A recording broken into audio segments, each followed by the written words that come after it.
The story of James Whitfield began far from the world of wealth and influence he later came to know. Born in a small Mississippi town, James grew up in a modest wooden house on the edge of cotton fields, where hard work was not an option but a way of survival. His father was a farmer, his mother a schoolteacher, and both instilled in him the values of discipline and determination. Unlike many of his childhood friends who left school early to work, James excelled in his studies. Teachers remembered him as a boy with sharp ambition in his eyes, always asking questions about business, money, and the wider world beyond their small town. By the time he was a teenager, James was already dreaming of a future where he would build something lasting, not just for himself, but for generations to come. After finishing school, James did not have the luxury of college. Instead, he entered the workforce, picking up whatever jobs he could find. He worked at construction sites during the day and stocked shelves in a local store at night. Every dollar he earned was saved, not for luxuries, but for investment. By his early 20s, he purchased his first piece of land, a small plot on the outskirts of town. Many people laughed at him, saying he had wasted his money on useless dirt. But James had a vision. He understood the value of land and believed that one day, as the town grew, that land would grow in value too. His gamble paid off. Over the next decade, James bought more land, piece by piece, slowly building a portfolio that few could match. Where others saw empty fields, James saw opportunity. He leased portions of his land to farmers, sold parts to developers, and even ventured into real estate, building modest homes that young families could afford. His reputation began to spread, and soon he was no longer the struggling boy from a poor household, but a rising businessman with an eye for opportunity. By his 30s, James was considered one of the wealthiest men in his county. But his success was not only measured in money. James was a devoted husband and father. He married his high school sweetheart, Carolyn, a woman known for her kindness and strength. Together, they built a home filled with warmth and laughter. They raised 3 children, 2 sons and a daughter, teaching them the same lessons James had learned as a boy: honesty, hard work, and resilience. Despite his busy schedule, he made time for his children, often walking them to school or taking them fishing on weekends. Neighbors admired how grounded he remained, even as his fortune grew. James also gave back to his community. He funded scholarships for local students, donated to churches, and helped struggling families pay bills when times were hard. To many, he was not just a wealthy man, but a pillar of hope, a reminder that success was possible even in small-town Mississippi. But with his rising fortune came new challenges. Success attracted attention, and not all of it was positive. As his empire grew, so did whispers of jealousy and quiet resentment. Some accused him of being too ambitious, others of being too controlling in business deals. Still, James carried himself with calm confidence, brushing aside rumors and focusing on the future. By the time he turned 50, James had achieved what most men only dreamed of. His sprawling estate sat on acres of green land, a symbol of decades of perseverance. His children were growing into young adults, proud to carry his name, and his businesses continued to thrive, cementing his place as one of the most respected men in Mississippi. To the outside world, James Whitfield had it all: wealth, family, respect, and influence. Yet, as his story would soon prove, even a life built on hard work and honor could not protect him from the darkness that lurked just beyond the gates of his beautiful home. The evening of May 14th began like any other at the Whitfield estate. The sun had dipped low, painting the Mississippi sky in shades of orange and purple. Inside the large brick house, Caroline Whitfield was preparing dinner, the aroma of cornbread and fried catfish filling the air, while her daughter studied at the dining room table. James had spent most of the day handling business meetings in town, and was expected home just after nightfall. It was a routine the family knew well. James would return, place his keys on the counter, kiss his wife on the forehead, and sit down to eat with his family. That night, however, things would not follow their usual rhythm. At exactly 8:47 p.m., security cameras along the front gate recorded James's black pickup truck pulling into the driveway. The gravel crunched under the tires as he slowed to a stop near the gate's keypad. What happened in the next few moments remains one of the most chilling mysteries of the case. Neighbors later testified they heard what sounded like a burst of fireworks, followed by silence. But Caroline, still inside the house, felt a different chill and instinct that something wasn't right. When James did not come inside after several minutes, she walked to the window and looked out. The truck door was open. James's body lay sprawled on the gravel driveway, motionless. Panic swept through the house. Caroline screamed for her eldest son, who rushed outside only to freeze at the horrifying sight. James was on the ground, his shirt soaked in blood, his hand still clutching his keys. His phone had fallen just inches away. The screen cracked against the stone driveway. The children were ushered back inside as Caroline dialed 911 with trembling hands, her voice breaking as she begged for help. Within minutes, the flashing red and blue lights of patrol cars filled the quiet country road, and officers swarmed the estate. Detectives who arrived at the scene noted how precise the attack appeared. There were no signs of robbery. Wallet, watch, and phone were untouched. Whoever had ambushed him came with a single purpose: to kill. The shots had been fired at close range, striking him in the chest and neck. Forensic teams marked shell casings scattered across the gravel, collecting them carefully as evidence. The family watched from the porch in shock, unable to comprehend how their protector, their provider, their father, could be taken so suddenly. The neighborhood, usually so calm, was rattled by the news. Neighbors gathered behind police tape, whispering in disbelief. James Whitfield was not just another man, he was one of the most respected figures in town.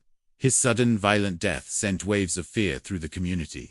If someone so powerful and well-liked could be gunned down at his own home, was anyone truly safe? Investigators worked quickly, canvassing the area for witnesses. Some neighbors reported seeing a dark sedan parked near the edge of the property earlier in the evening. Others recalled hearing the sound of an engine speeding away just after the gunshots. But no one could identify the driver, and no cameras caught the car's license plate. It was as if the killer had appeared, executed his plan, and vanished into the night. As the coroner's van carried James's body away, Caroline collapsed into the arms of her oldest son. The weight of grief was almost unbearable. The children, wide-eyed and trembling, clung to each other in silence. The home that had once been filled with laughter now stood under a dark cloud of sorrow and fear. That night, word of the murder spread across Mississippi. News outlets rushed to cover the story of the wealthy businessman killed outside his mansion. Theories began to swirl almost immediately. Was it a robbery gone wrong? A business rival seeking revenge? Or something more personal? Detectives promised answers, but in truth, the investigation was only beginning. What no one realized yet was that James Whitfield's death would unravel a web of secrets buried deep within his life, secrets that would cast suspicion on friends, partners, and even those closest to him. The night of the murder was only the beginning of a mystery that would shake the small Mississippi town to its very core. The days following James Whitfield's murder were some of the darkest the family had ever known. The once lively estate, where laughter used to echo across the halls, now felt like a house frozen in silence. Caroline barely spoke, her eyes red and swollen from sleepless nights, while the children clung to one another, afraid to even step outside. Every creak of the wooden floors, every shadow cast by the moon, felt like a threat. For the first time in years, the Whitfield family, who had lived with comfort and security, felt trapped in their own home. Detectives had assured them that police patrols would circle the property at night, but reassurance did little to calm the rising tide of fear. The children were afraid to walk to the mailbox, and Caroline no longer dared to sit by the kitchen window in the evenings. Rumors swirled in the community about who might have wanted James dead, and though no one said it directly to their faces, the Whitfields could sense the whispers whenever they entered town.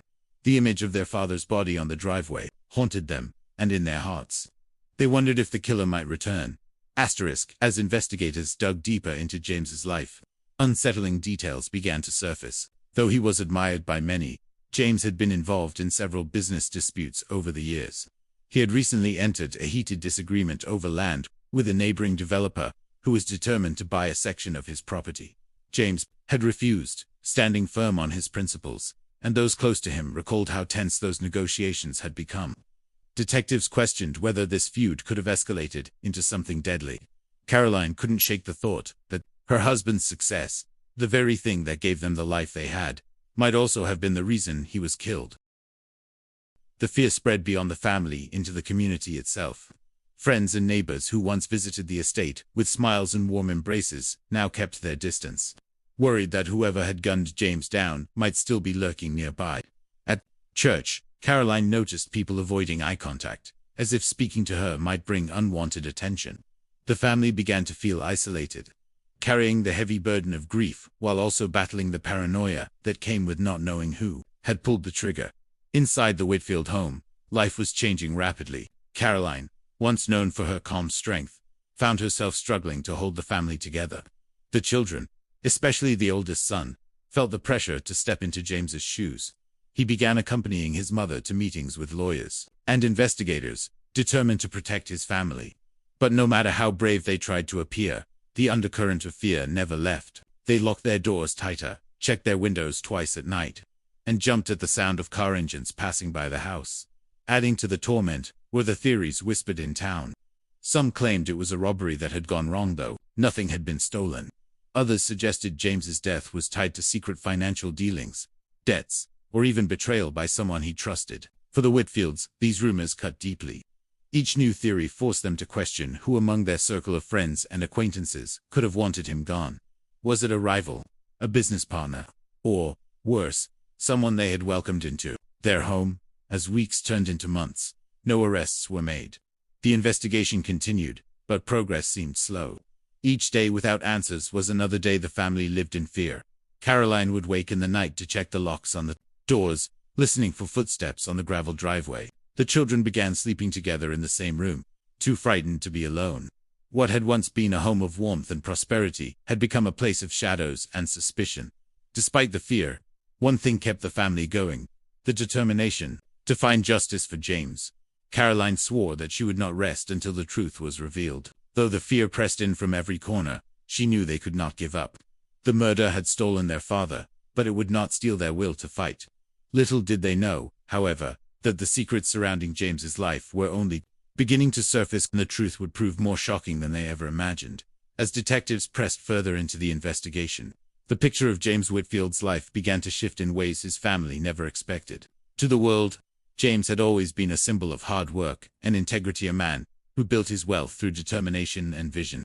But beneath the polished image of success, there were cracks, and soon those cracks revealed secrets that no one, not even Caroline, had fully known.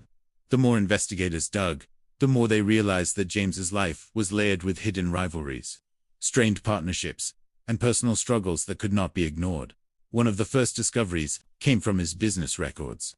James had been involved in a series of complicated land deals in the months leading up to his death. Several parcels of property, each worth hundreds of thousands of dollars, had been contested between him and a handful of developers eager to expand in the region.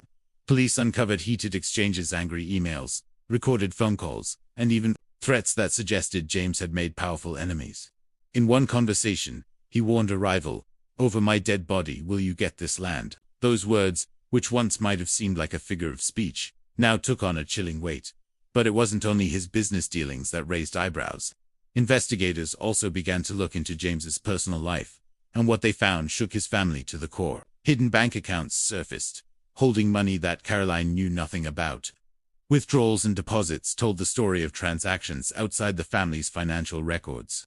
At first, detectives considered the possibility of an affair, but the money trail led elsewhere.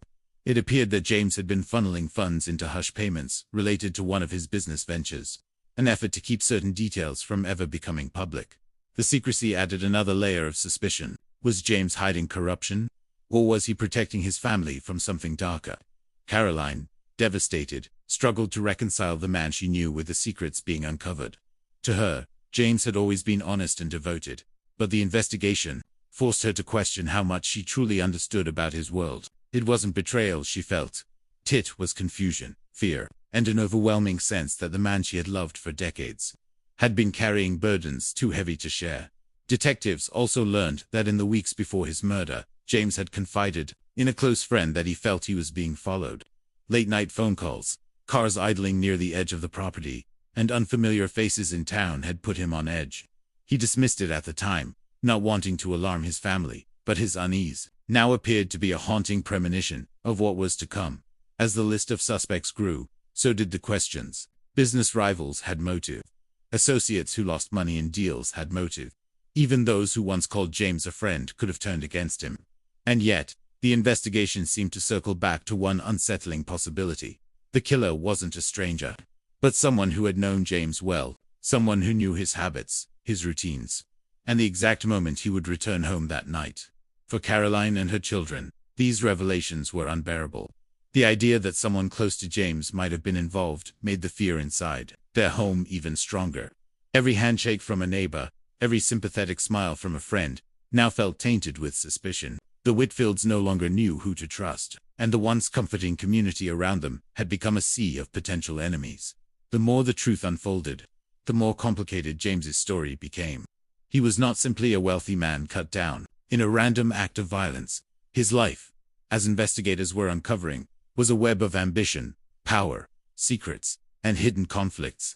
Each new discovery pushed the family closer to the realization that the man they lost was at the center of a storm much larger than they ever imagined. And yet, despite the whispers and the mounting evidence, one thing remained painfully clear. The identity of James's killer was still a mystery. Each clue only deepened the shadows, leaving behind a chilling truth. The answers lay not in the violence of that single night, but in the secrets James had carried for years. Secrets that, even in death, refused to stay buried. Months turned into a year, yet the shadow of James Whitfield's murder lingered over the small Mississippi town like a storm cloud that refused to break. The Whitfield estate, once a place of warmth and family gatherings, now stood as a monument to tragedy. The gates were kept shut, the laughter of children, long gone, replaced by the heavy silence of grief. Caroline did her best to keep the family together, but the loss of James had changed everything. Each day felt like a struggle, not just to move forward, but to live with the knowledge that the man who had taken James's life was still out there free, silent, and hidden. The investigation had uncovered layers of secrets, rivalries, and betrayals. Yet every lead seemed to end the same way in uncertainty. Detectives followed trails that promised answers but dissolved into dead ends. Business partners were questioned, neighbors investigated, and even close friends scrutinized, but no one was ever charged. Evidence was collected, theories were built, but the final piece of the puzzle, the identity of the killer, remained elusive. The case file grew thicker with each passing month, filled with reports, photographs, and testimonies. Yet the truth stayed just out of reach. For the Whitfield family, this lack of closure was the hardest burden of all.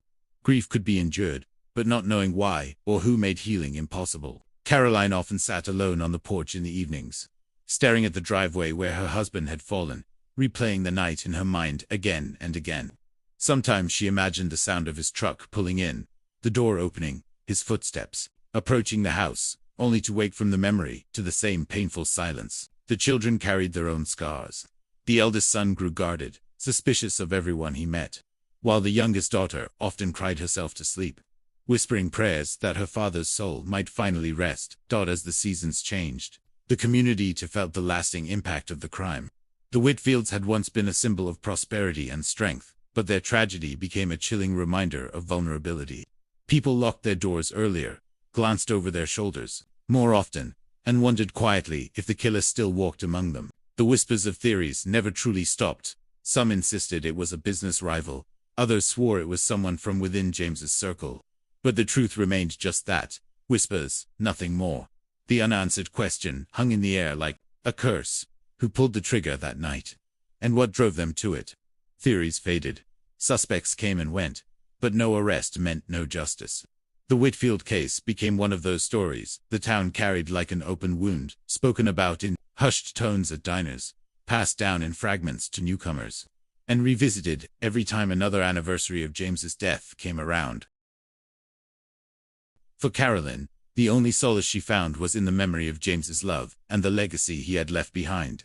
Despite the shadows that now clouded his name, she chose to remember the man who built their life from nothing, who taught their children the value of perseverance, and who stood tall even in the face of adversity. His story was not just about the violence that ended his life, but about the strength and determination that defined it. And though his death remained unsolved, his life left an indelible mark on those who had known him. Yet the truth was unavoidable. The mystery of James Whitfield's murder had no ending. At least, not yet. The family still waits, hoping one day someone will come forward, or a hidden piece of evidence will surface, bringing light to the darkness that stole him from them. Until then, they live with the silence of unanswered questions.